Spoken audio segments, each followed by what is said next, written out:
As entrepreneurs, we all have a reason why we chose to leave our 9 to 5 for an 8 a.m. to 10 p.m. I'm here to capture those stories of why we all hustle and grind for our companies. Dr. Phillip S. Porter is the CEO and co-founder of Generations Empowerment Enterprises, LLC, and the co-founder and vice president of the Global Family Success Institute. He also serves as president of West Coast Bible College and Seminary in Fort Worth, Texas. He co-authored The Power in a Vision-Driven Family, its workbook, Journeys to I Do, and 4 other books.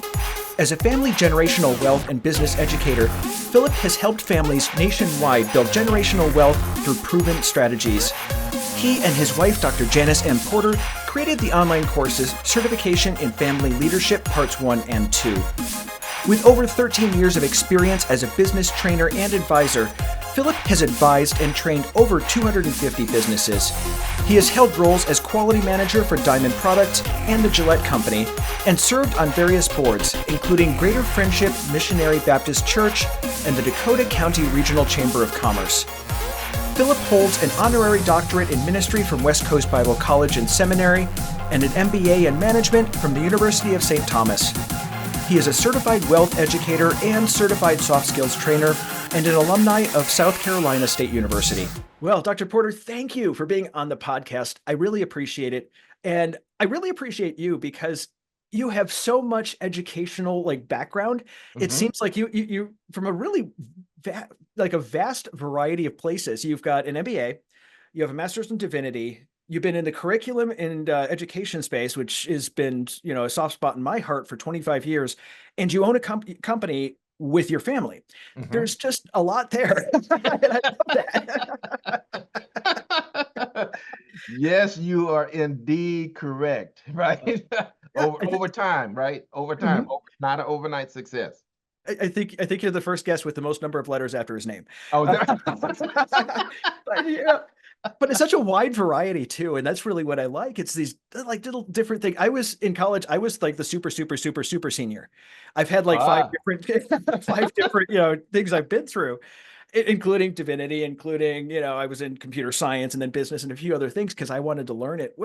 What really prompted you to get a lot of that education? Was it just I was curious about it? Was there some sort of a thing in your career that said I need this? Let's start off there. I'm curious about that. Well, it all began really when I was recruited by Gillette Company out of college. I was actually recruited as a chemist to work at their manufacturing center in actually St. Paul, Minnesota. Interesting. Right. And one of the things that they said, if you want to go up in management, you need to have an MBA at minimum. Okay. So really, my corporate background was what spurred me into going back to school and actually getting my MBA. And that served me well because they were true to their word. So once I got the MBA, then I started moving, from the supervisor to manager and up to director and so forth and so on. So it did serve me well. So that's kind of how I got the educational background. But I continue, learning. I'm what I call a serial learner. I love it. And so that was good from a corporate. But when we ended up starting our family business, I also needed some other skills to actually go with it. It's one thing, as you know, you do need to have a certain amount of book knowledge, but it's nothing like that practical, on the ground, face-to-face experience, and people saying, no, you must be nuts, right?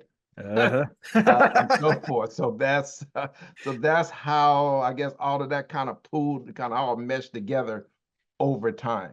Exactly. It's going out to college to get the knowledge that you need and then practically applying it later on. And, I think very valid way. And one of the things I advocate for is if it's part of your plan, and like you said, I needed to advance, therefore I needed this master's degree, education's really good for that. That's right. As long as it's part of that plan that you have, as long as you have you're not getting a degree in liberal arts, which I think liberal arts, people who get degrees in liberal arts, the number one thing that is said in their careers is, would you like fries with that? It doesn't really have any plan. There's not a plan for it. You just get it because you think You have to. You actually got it because you want it. There's a reasons, which I love. I love. Yeah, and that's my parents always said that's the purpose of you going to college so you can make a better living for yourself. Yeah, Right. exactly. I mean, that's, for us, that was the purpose. So what do you need to make the money to support and take care of your family Exactly. and live the lifestyle that you want to lead? So Exactly. that was not was my purpose. I wasn't there just to, just to hang out. Uh-huh. Just to get the degree, Yeah, just just only to get the not, degree to satisfy your parents. There's a reason. that's right. That's right. Yeah, That's right. absolutely. So you also have this really interesting experience where you you have a business that Hmm. is basically entirely, if I'm correct, entirely staffed by your family. Yes. By family members. Okay. I twitched when I heard that. I love my family to death. I really do. They're awesome people. They're very Yes. intelligent people.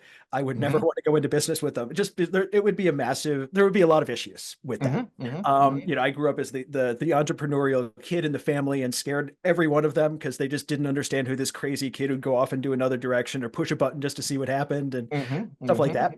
that. Tell us how did that transpire? Like, how did you get to the point where you're like, we're forming a company and my family is being into it or is Uh-huh. brought into it? How did that start? I'd love to hear that story. Well, it didn't necessarily start out that way, but one of the biggest influences that I had was when I was going to get my MBA at the University of St. Thomas in Minnesota. Mm-hmm. One of my classmates was actually the grandson of a billionaire, Hmm. Okay. but I mean, none of us knew that because his last name was different because, the billionaire grandfather had a daughter and she was, had married, so forth and so on. Uh-huh. But once we found that out, that's a kind of a story for a different for a different time. But because one of the thing I asked because he was third generation, Hmm. right? And I Yeah. said, well, how does that actually happen? Mm-hmm. And the key that he said, well, Philip, we started learning how to work together and taking classes together at the age of 5 or 6, Okay. right? And I Yeah. said 5 or 6. So he said at our family reunion, they have breakout sessions, right, of all the 5 and 6 year olds, right? We'll go somewhere so we get used to playing together, but Mm-hmm. we get used to learning together, and we'll work on a little project together, Huh. right? And that goes all the way up the ladder. So he said the only way that happens is intentionally. You have to take the time to actually train the family to that. Otherwise, it's not going to work. Yeah. And that's Right. very different than my family, my family picnics and things like that. And it's Well, funny, when you said that, I totally resonated with it because I love my family. I don't want to go out and talk about who did what to whom. I don't really care what's going on as far as, a lot of things that they're going to talk about. I want to go talk about what cool stuff we can create. And it sounds like mhm. that was the situation that they did, even third generation. And there's this sort of third generation curse where somebody starts a business, the second generation keeps it going, the third generation, falls off because they haven't learned that. And it's really interesting to see that they kept that going. That's And it was right. sort of embedded in the family structure that you were going to keep learning and creating cool stuff. That's right. Oh, That's I would have right. had so much fun with that. So basically, that's what we did at where we was at in that point in time. We started that process, but the process we started together, and I was blessed because I was one of the ones that started it, and I learned now. Only reason I was able to start it because I had already built up trust in the family, Mm, okay. right? So a lot of family members actually would at least listen to me, at least Mhm. to sit down and at least listen. Mhm. But Yeah. when I usually, when I sit down and talk to them, I never told them necessarily what my vision was. I Mhm. asked them what their vision was. Huh. Okay. Okay. And one of the first things when, like a pastor came to me and said, well, fella, how do I get my family to join into my business? Mm. And the first question I had was, what is the vision of your adult kids? Hmm. He said, well, I don't know. I said, until you buy into their vision first, Mm. once you buy into their vision, then they'll buy into yours. Huh. Right. And we found that out to be true. Now I got 3 adult kids. One's a lawyer with an MBA. She got her business. The other one's a doctor in education. So he worked in educational system. But Yeah. the other one's in the cybersecurity space. Hmm. And I got nieces and nephews, but I can tell you their vision, their purpose for all of them. Then what has happened was they turned around and say, well, how can I use my skills in the family business? Interesting. And I think that's a really fascinating thing that you brought up because so I don't have any kids myself, but I do have a niece that lives with me. She's 11 and basically I'm a parent. Yeah, I've been yeah, there since she yeah. was born. And so the thing I noticed with her though is that she has this vision. And even Hmm. when she was little, like 4 and 5, she still had a kind of a vision. It wasn't what we would think as a matured vision, Sure, but she had sure. it. And I love Yeah. the fact that they actually that you sit down and say, all right, what's your kid's vision? Yeah, And then work with that versus trying to make trying to make Riley into who I think she should be or who her dad thinks she should be. that's right. That's it. I love the fact that you bring that up because I think it's really critical. And I think Yeah, as entrepreneurs, as kids, I think we'll resonate with that because we that's right. didn't have that. People just didn't know how to bring out our vision, or we were really bad at saying what our vision was, and people really Yep. didn't understand it. Visionaries always have this problem. I have to That's say, bless right. the implementers in the world who can understand what visionaries are in visionary mode. That's Even right. mine. That's and I always tell people, the truth is if you want to build, generational wealth, whatever your vision is, it does have to have a wealth component, Hmm. right? And I said a person can't have more than one. Hmm. All right, because they can have a personal vision, like in our family.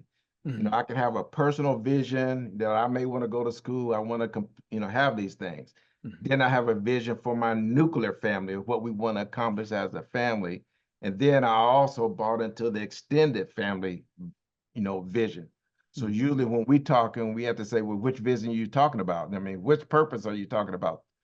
So we learned that too. So now everybody's working in their purpose, walking in their purpose, but at the same time, they can start to see themselves in the larger, bigger picture as well. And Yeah. this is what the wealthy family do because they find that out doing all this training, starting at 5 or 6 and Hmm. 7, they gain that information, Yeah. right?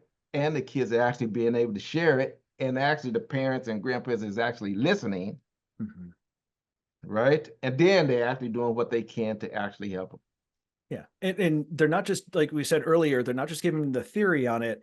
Like you were saying, let's get these 5 and 6 year olds over. We're going to go start a project. I mean, age appropriate, but let's go Yes, apply this now and show it. Because sometimes entrepreneurship, you can have all of the degrees you want, but sometimes it's just, I think I'm going to go in this direction. Let's go. that's right. That's yeah, yeah. Because you like you say, you learning those what their best practices, those best principles of how Yeah. we work as a family. Yeah. And the earlier that they learn that, now like my friend said, that's normal to him. Hmm. He's in his 30s at the time when we was talking about this. See, that was just normal for their family. He said, Hmm. I don't know, not working with my family, I don't even know what that's like. You Hmm. see what I'm saying? So I Yeah. was saying, man, but like I said, everybody else is saying don't work with your family. Even when I was a business advisor, right? Hmm. In a nonprofit I work for, you always tell them don't work with their family. And I had to stop them Yeah. and educate them. So it's a true statement without doing these other things we just talked about. Yeah. There's some planning that you have to do. And I think that's 100% what I've heard too, is just don't work with your family. It's not a good mix, but they miss Hmm. that part. And I really love that. They miss Yeah. the part of if you have built it into your family that this is the way that we operate, and everyone's on board and you have a vision towards it. And I think that's an incredibly critical component is that vision and visions in your case. Yeah. Awesome. So now, what sort of a business do you have?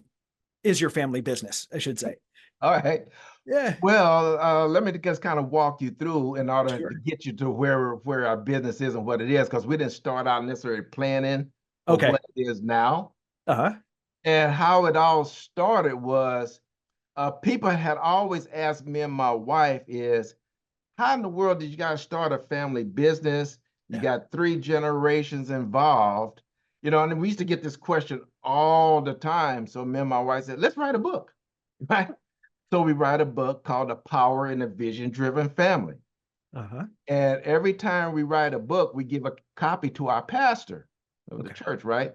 So Uh-huh. we give a copy to him, and then he asked us to do a workshop at church on establishing a vision for your family. Huh. Totally caught us off guard. We didn't expect it. We just wrote a book, and the book was just about our family story over the past 30 years, right? So it was just our family story. We said a workshop. So you fast forward, we end up putting some stuff together. Right. Good thing, my wife was a principal for 15, 20 years and a teacher and all of that. So she knew about curriculum development. So anyway, we put it that was a bigger hit than we had planned on. Then basically by word of mouth, it spread it on its own. Then we started doing workshops throughout the country. Then that turned into COVID hit. That turned into webinars. Then that turned into online schools. So now our family business is Generations Empowerment Enterprises. Okay. And the online school is called Global Family Success Institute. And the foundation of it is like our certification for family business leadership. Okay. That's kind of based on our family and all the principles that we've learned over the past, 8, 9, 10, 10 years, and based a lot of our, experiences. And we created a couple of models, best practices models, and so forth. So, Interesting. so that's so that's kind of how we got there, short version of how we got to where we are. Interesting. So how do you, so there's an education aspect to it and just a culture aspect, if you want to put a word to it, that it's really, you have a corporate culture and a family culture within that corporate culture. How do you make that work? Like, so what are some of the secrets that you've learned to being able to successfully work with family? Because these are also the people that know us better than anyone else and know all of our faults and kind of things like that. Yes. They know all the dirty laundry and then some, figuratively and literally, Yep. So what makes it work? Like, what sorts of things have you learned over the years that make it work best for, let's say, just, a family in general, but also there's a lot of husband wife entrepreneurs as well that work together. What are some of the things you've seen work? Well, that's kind of how ours started out with just me and my wife and so forth. But the key is knowing what our expertise is. Okay. For example, we got graphic designers in our family. So, but you got to know this information first. So one of the things our family have is what we call a intellectual family directory. Okay. Okay, it's the intellectual knowledge that our family has. So we have that down. So we know who the ones that are teachers, we know the ones who are pastors, we know the ones who are graphic designers, we know the ones who are musicians. So we know all of this, right? So we specifically, people have to be qualified to do. So it's just not just a random, just because you're my brother, my cousin, it doesn't. No, we learned the hard way. You got to have the experts. If you don't, then you need to get it from somebody else, or somebody have to go to school to get it. But that's how we actually do it, is based on expertise. And then we have our own training. Okay. That everyone has to go through. It wasn't easy at first. But see, now you fast forward in our whole family vision process of 3 generations, we probably at year 40 when with our vision first started for my family with some property. I actually started with land and property. So that's kind of how it started, and expertise. And whether you're the bookkeeper, the accountant, or the salesperson, that's critical. Yeah, I think CPA and bookkeeper are two of the very first people before lawyer. Just my thing before lawyer, anyone else. Yes. CPA and bookkeeper, because I think they're so critical. And I don't know about you, but like with me and most of the entrepreneurs I talk about, we would rather claw our eyes out than do bookkeeping. It's not fun. It's not shiny. It's not nice. We just don't like doing it. I have a business degree and I still hate doing it. So I understand why I hate doing it. It can make or break you, as you know, right? It really can. It absolutely can. And it's really good to know those numbers. You can't hit a target you don't see. That's right. That's right. Yeah. And you got to understand what the numbers mean. You got to Yeah. understand what's behind the numbers. Yeah. And especially with a good bookkeeper, depending on what the engagement level you have with the bookkeeper is, they also can take care of make sure this bill is paid. Are we behind on this? Where's Yep. we going with this? What are our projections? Because projections and goals are two different things, stuff like that. That understanding those details really Yeah. helps you be able to make it. Data is delightful. Yeah.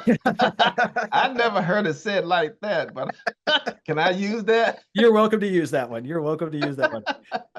I'm going to get a series of t-shirts made with like a little of these things like data is delightful, stuff like that. There you go. There you go. Another one I like just because, there are people that are a good example of what to do, people that are a good example of what not to do, but they're both good examples. Yeah. When I used to tell I taught a business class, a business Uh-huh. planning class. When they done on the other side, they have a business plan on the other end. Uh-huh. And I tell them the class should give you two things. One, it should tell you that yes, go ahead and start your business, or no, don't start the business. Mm-hmm. Either result is a success, Mm-hmm. right?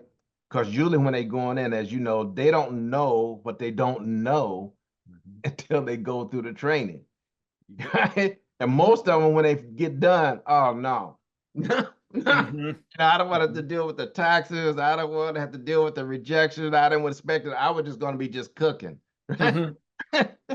So I don't yeah, actually hear the word no anymore. It just goes one in out the other. There's so much rejection. I'm just done. I just don't even hear it. see, Numb. a But lot there's of a people huge can part. do that. And I think a lot of people who try to get into business think, oh, well, it's going to be easy. Oh, no, no, no, no. Very, very, very, very different set of skill sets. And if you walk in with any sort of a personal flaw, you're going to see it. That's right, no question. And you're going to have to deal with it. So, That's right. yeah. I tell people, when I was teaching this class when I had my MBA, but I hadn't had our family business yet. Mhm.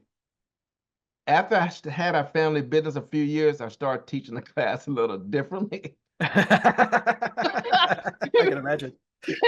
Yeah, I mean, you know what I'm saying? Because now you put some personal experience, Hmm. behind it. Yeah. And a different skill set. And a Again, one different, that we're not used to thinking about, like hiring family. Because I think a lot of times when we hire family, what we're thinking about is, well, now I get cheap labor. And you don't think about like what you folks are doing, where I have a directory of people and you have skills and these skills have to be proven. You've got to have some sort of a thing. It's more like hiring. that's And I right. think having that differentiation makes it easier for you folks. Now, communication is I can also see as a huge issue within a family. I mean, the communication level I have with the family is very different than I do with other people, most other people. Sure. How do you navigate those waters too? Well, I can tell you a couple of things. One, generational communication is a challenge, an ongoing challenge, and educational level communication. Mhm. Because if you have on one end, a few people are lawyers in our family, like my daughter's a lawyer, Mhm. right? And then you have a other one that might be in the trades. Hmm. Okay. So, those communications are they're very challenging. For Mhm. example, we do something like the younger generation, they do a lot of communication social media wise, Mhm. right? You get some of my cousins at my age, they don't even do social media. Mhm. Yep. Right now, the younger generation can say, "Well, why the heck they not doing?" They don't understand. Well, Yeah. why are they not?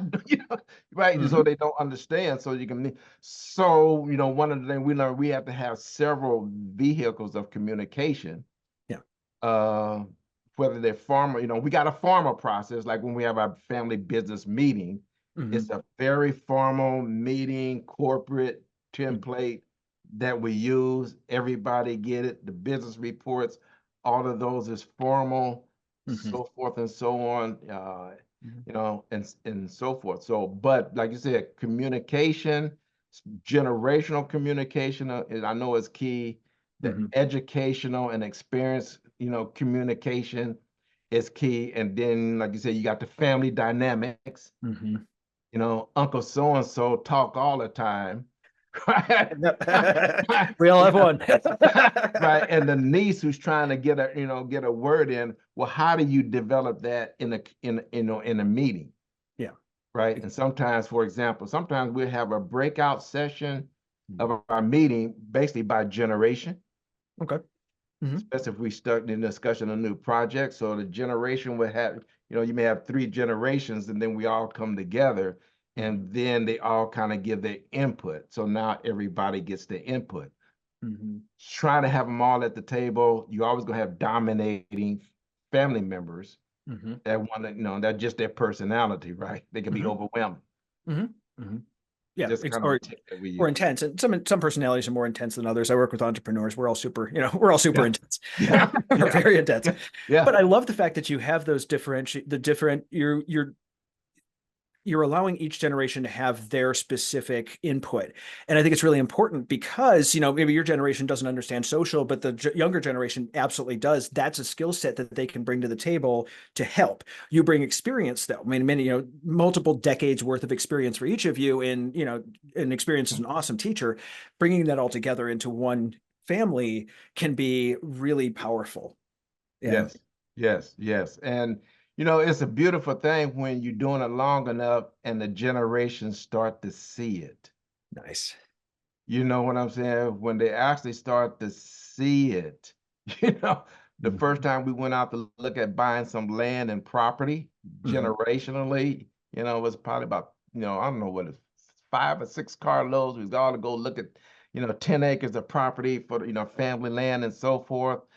And it was a beautiful thing when you start hearing them. We actually can do this because we do have a strategy of how this can be actually done. And everybody knows if we're going to do it as a group, as a family, how can you actually do this and everybody wins, right? Do their shares in stock. But like I said, that's part of that training. But it's a beautiful thing when your family members of all generations said, I think we can actually do this. Right now, so now the belief was verbal. Now it's starting to be internalized, and now you're starting to hear them say, guys, I think we can actually do this. Yeah. You know, And you're setting the younger generations up for success because it's not just the standard go get a degree, get a job, do your thing. You're teaching them how to be successful. You're teaching them these skills that are not taught anywhere else. That's right. That's Yeah. right. That's Yeah. right. No, no question about that, right? No question about that. Well, and we were talking earlier about the third, they call it the third generation curse, where you have somebody that starts a business, the second generation builds it, and then the third one usually does nothing with it or ends up squandering it because they haven't learned those skills. There hasn't been that generational education that's gone across, and that's, I think, from what I'm hearing from you is one of the major differences is you have that education side of things where you're showing them here's what we've learned already, and you do it in a systematized method. And so for me, I love education in general, but the systematized education is something I've seen in companies that works well, because now let's take all of our information, all of our experience, put it into one course, and then make sure intentionally that we, with intention, Yes. to put it into the heads of our younger generations. That's right. Awesome. That's right. We ran into a family. I've had never seen this before. They have a family reward system. Interesting. I had never heard of that before, but they have a formal family rewards program at the end of every year. And each generation, like if they finish their grade, everybody gets a trophy based on their grade, right? And it kind of reinforces, you fast forward, because I think they've been doing this, I think they said this third generation now. Oh, wow. Right. Like all the ones that went through the first time, all of them got some doctor this, some doctor that, some entrepreneur this.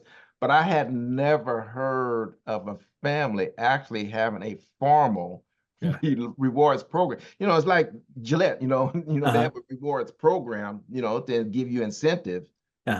He actually, this man and wife, they actually did this for their family and actually got a rewards system. We had to add that to our, add that to our book. We ain't never, we say thank you a lot, but but it wasn't intentional and informal, formal like it is. It's pretty amazing. And then you kind of look around, oh, okay, that's why that family, right? That's where, because that was my question to him. Well, how come all of your 5 or 6 kids, all of y'all got doctorate degrees in some kind of thing, or some of them are entrepreneurs. And I said, well, So I'm asking him, well, how do you do that? And he said, this is what we do. Yeah. That's an amazing thing. And I never heard that. To incentivize success like that, because that's how the world works, is we're incentivized by how successful we are. And so it absolutely teaches that really critical life skill. That is amazing. Right. I love that. I think I'm going to start implementing that. Yeah. So part of one of my, part that's in our book now, in our online class, we got a section on the family reward system. That's it, because I had never heard of it. Yeah. I never heard of it. So it's a beautiful thing. I love it. I love it. So as we're getting towards the end of things here, I do have one question that I ask every person. Yes. That is, what one podcast or book that has had a major impact on your life that you would like to share with the audience? Okay. Well, the one book that's had a major impact is called The Complete Family Office Handbook. And it says it's a guide for affluent families and their advisors who serve them. And the author is Dr. Kirby Rossplock. You can find it on Amazon. Okay. But it's an excellent book. If you look at how do I get started? How do I lay this foundation? What are the ingredients for family success? And he's going to give you these, and they have 8 best family practices that families use in order to maintain, this generational wealth for generation. Because like you said, there's a term, and you talked about it earlier. It's called, we use it, and I've heard it called shirt sleeve, the shirt sleeves in 3 generations. Or people can look up the clogs in generations, because it depends based on your culture. And it's just what you said. If you don't do these things, it's going to be gone in 3 generations. And this book, and I tell people, the first three chapters is great. You can understand it. After that, I got an MBA and I don't understand. It's a little rough. Maybe the Cliff Notes version after the 3rd chapter. That's right? Because these are wealth managers, and they managing billions of dollars. And now they're getting into the meat and expertise of investment bankers, and so forth. So that maybe not so much, but those first lays that foundation for me. When I read it, I was actually surprised, and it has definitely helped our family. Awesome. Well, Dr. Porter, thank you. Thank you so much for being on the show today. Thank you for spreading some wisdom, especially on a topic that we don't think is possible, and that is hiring our family. I really appreciate that a lot. Thank you so much for being here today. I appreciate it, and thank you for the invitation. Right. All right. Thanks again for joining us on the Hustle and Grind podcast. If you'd like to learn more about Dr. Porter, check out the link in the description.